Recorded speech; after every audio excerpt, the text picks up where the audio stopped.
Is it okay for Christians to read other religious holy books? Where America is in Bible prophecy. Women becoming pastors and Anointing homes and praying over homes. why would God have people tormented and burned for eternity? What happened or where Jesus went after he died? What is your opinion? What does the Bible say? This is Pastor's Perspective. We're here every Monday through Friday providing answers on a variety of topics, including the Bible, end times, other religions, and the family. Call right now with your question at 1-888-564-6173. That's 888-564-6173. You can also post your question at facebook.com/Pastor's Perspective. Answering your questions today is the senior pastor of Calvary Chapel, Costa Mesa, California, Brian Brodersen. Also on today's panel is author and apologist Don Stewart.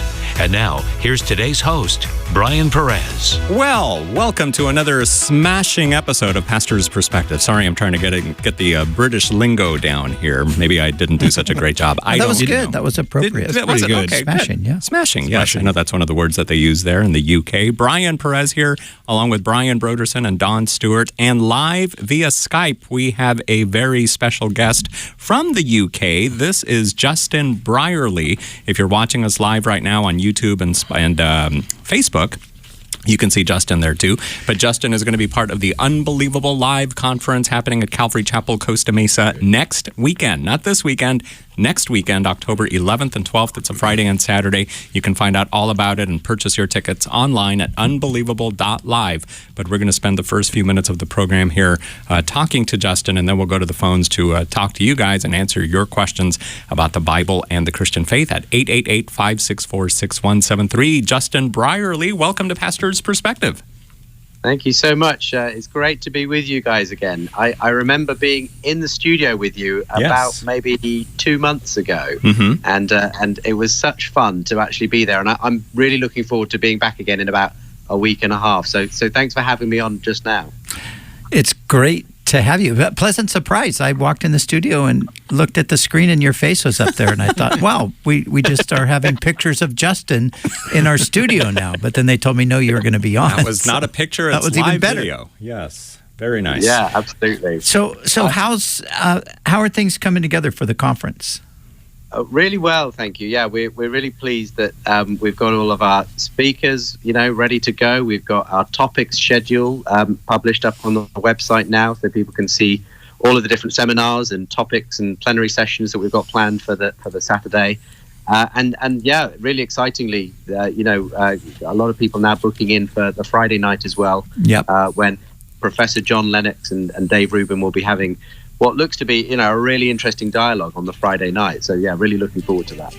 Yeah, good. Well, we've been letting the folks know here. We've been getting the word out, and what a great opportunity. I keep telling the congregation, especially, that to have John Lennox come and to bring, this is the time to bring a skeptical friend, somebody who says, oh, you can't believe Christianity, it's for dummies, and, science has disproven the faith and all that.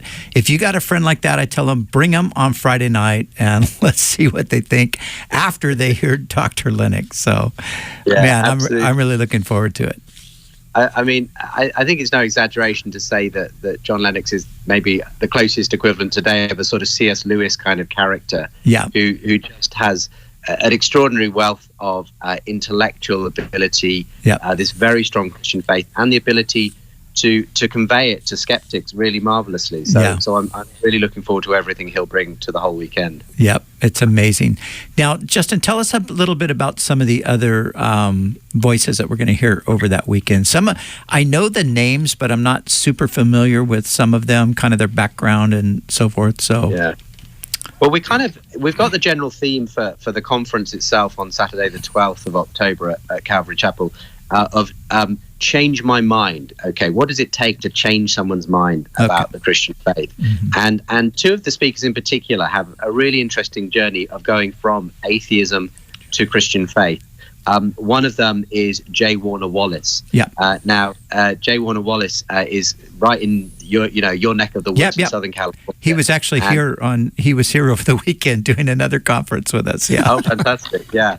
Well, I've known J. Warner Wallace for a little while now, and he's got this wonderful backstory of having been this cold case homicide detective. Yeah. Before he became a Christian. And that was where he kind of learned his detective skills.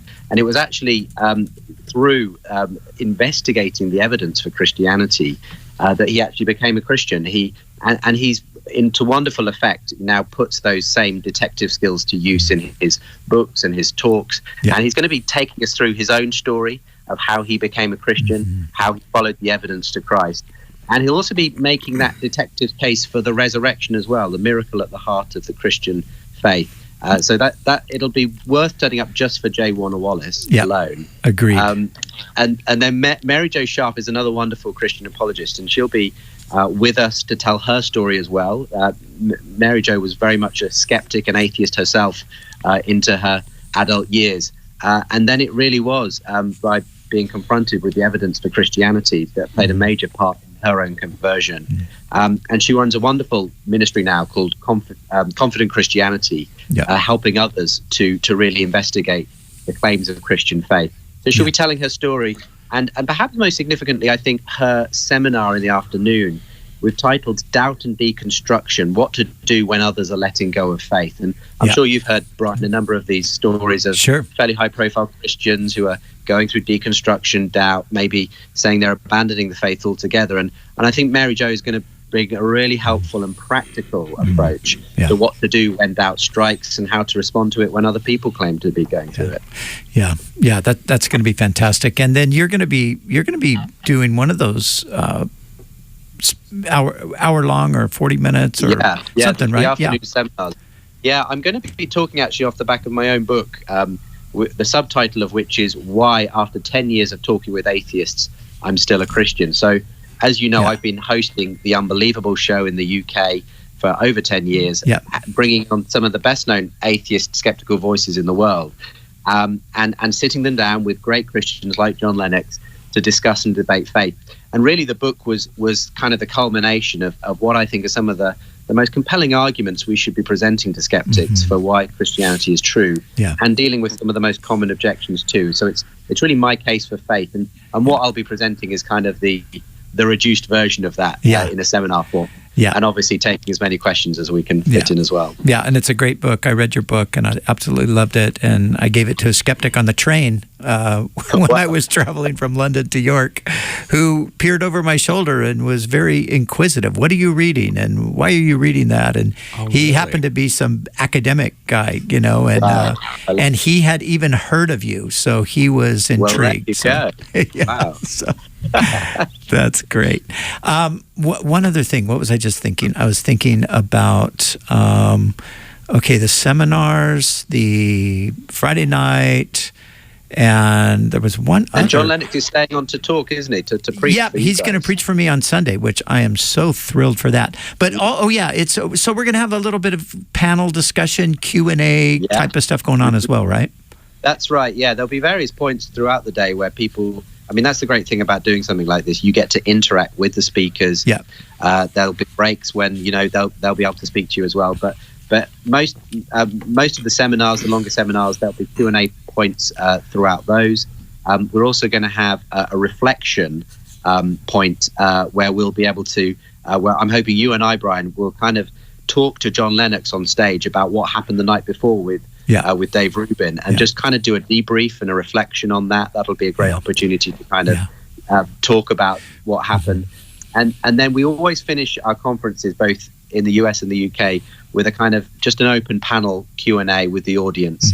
So we'll all be up there on stage, and we'll just be able to take any questions that have been brewing in people's minds across the course of the day. Yeah, that's great. And the other component that I think is so fantastic is that Dave Rubin, of course, he's going to have a lot of folks here that are kind of his people, people that really like him and appreciate him.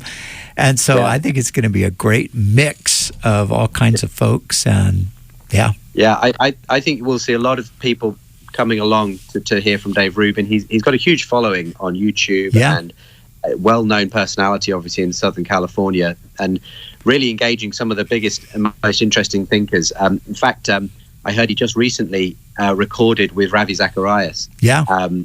And that I think that show will go out after the event. But I think he's on a really interesting journey.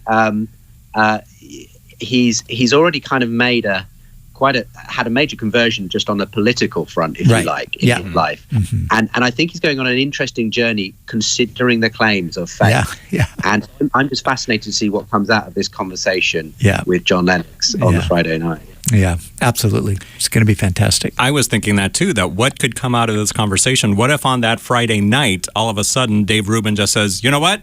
You're right. I was wrong. And right there on stage in front of all his followers too, he just accepts Jesus. Who knows? That's right. You never know. That would be awesome. Great. Well, awesome. We're looking forward to it. So, man, that's coming up. So you're going to come into town here pretty soon. Yeah, I'll be with you guys next week. So if people want to get themselves booked in, we'd love to see people there for both the Friday and the Saturday conference. All the details, the info, tickets and so on are all at www.unbelievable.live is the place to go for more info. Yeah, it's not .com, it's .live, so just go directly there. Okay, I have to bring up one small thing, Justin, that is, it's something that happens all the time. It's a typo. And I'm not going to hold you accountable because it even happens here on our, I'm the pastor of the church and my last name is spelled S-E-N, not S-O-N. And even sometimes at the church, they misspell it. So I'm going to forgive you guys for misspelling it, but could you correct that, please, for me? I will get that corrected, Brian. I've been made aware, actually, that we misspelled your name, which is terrible, unforgivable. And because, of course, I've been broadcasting on your radio station for a couple of decades now, so you guys know my name. Yeah. At least they didn't spell it brain. At least they did. Well, they could have spelled it brain this time. That would have been helpful in the promotional part of it because my brain power is probably the minimal of all of the group that's going to be there. So I need all the help I can get. No, I'm really looking forward to your brain and all the other brains that will be present. Right. My only thing I will request, because this is the way what often happens with my surname, is the pronunciation. Yep. So very often I walk onto a stage and someone will say, "Welcome on stage, Justin Brierley," and it's not quite right. It's Brierley. Yes. But you guys pronounce it more like you almost leave out that E. It's almost just Brierley is the way you pronounce it, exactly. Correct? That's because correct. Sarah Yardley, she does the perfect Brierley, and I would tell her, well, I don't think it's exactly like that. And then Brian picked that up. So I was going to correct him, but thank you, Brian, Justin, for correcting Brian. I don't have to. Yes. There you go.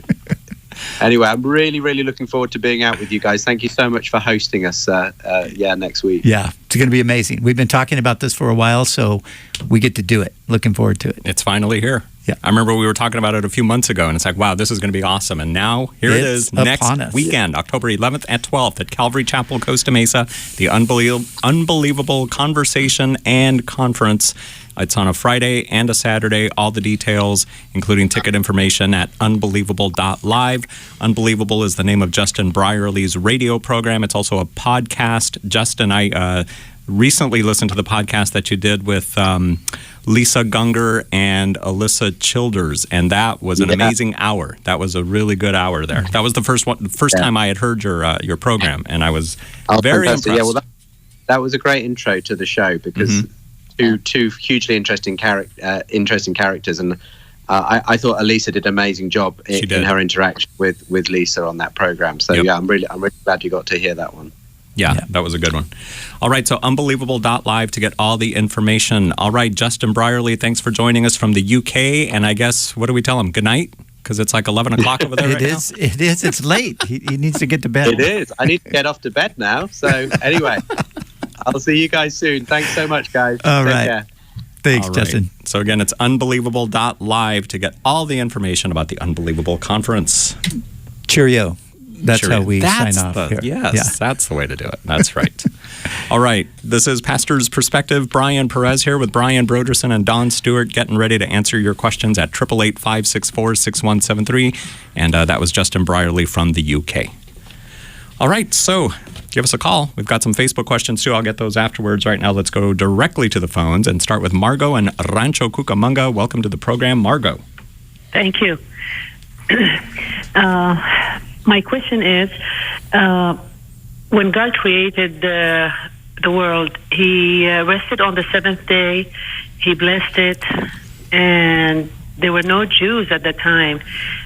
How could it be that the seventh day or the Sabbath was made for Jews? I'm confused when it comes to this. So can you explain that to me? All right, Don. Yeah, sure, Margo. Great question. The Jews were the chosen people, the descendants of Abraham, Isaac, and Jacob. And God ceased creating on the seventh day.